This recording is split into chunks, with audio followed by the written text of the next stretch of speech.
Jesus இறந்துட்டாரு அப்படின்றக்காக பூமி சுத்தாமல் இல்லை, கிருஷ்ணர் இறந்துட்டாரு அப்படின்றக்காக சூரியன் வராமல் இல்லை, புத்தர் இறந்துட்டாரு அப்படின்றக்காக செடிகள் முளைக்காமல் இல்லை. இதுலேருந்து நாம் தெரிஞ்சுக்கிற ரொம்ப சூக்ஷ்மமான விஷயம் என்ன தெரியுமா? இயற்கையும் காலமும் அப்பேற்பட்ட அவதாரங்களே கட்டுப்படுத்தியிருக்கு.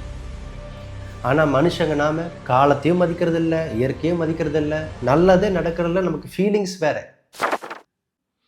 இப்படி காலத்தையும் இயற்கையும் கனெக்ட் பண்ணி வாழக்கூடிய ஒரு லைஃப் ஸ்டைலை எல்லாரும் வாழணுன்றதுக்காக உருவாக்கப்பட்ட கட்டமைப்பு தான் கோயில். நீங்கள் நல்லா கவனித்து பாருங்கள், பழைய கால கோயில் எல்லாமே வந்து பார்த்தீங்கன்னா, கோயில் ஒன்று கட்டிட்டாங்க அப்படின்னா அதுக்கு பக்கத்தில் ஒரு குளம் பெருசாக வெட்டியிருப்பாங்க, அது பக்கத்தில் ஒரு தோட்டம் இருக்கும், அது பக்கத்தில் ஒரு கோசாலை இருக்கும், ஒரு ஸ்தல விருட்சம் இருக்கும். இப்படி கோயிலை சுற்றி இயற்கை சார்ந்த தன்மைகள் எல்லாத்தையும் வந்து உருவாக்கியிருப்பாங்க.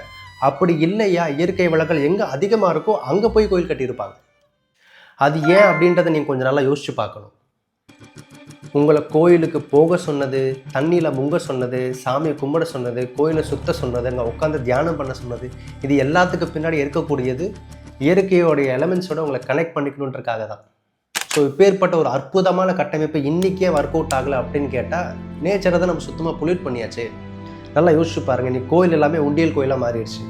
இந்த இயற்கை வளங்களை பாதுகாக்கிறோம், இதை ஸ்டெபிலைஸ் பண்ணுறதுலேயே வந்து பார்த்தீங்கன்னா கவனம் இருந்ததே கிடையாது. கவனம் ஃபுல்லாக பிரசாதம், சாமிக்கு வந்து இவ்வளோ ரூபா கொடுத்து தரிசனம் பார்க்கணும், இப்படி தான் வந்து கோயில் மாறிடுச்சே தவிர இந்த இயற்கை சூழல்களை வந்து பார்த்தீங்கன்னா பேலன்ஸ்டாக வச்சுக்கக்கூடிய தன்மைகள் நம்ம மறந்தே போயிடும்.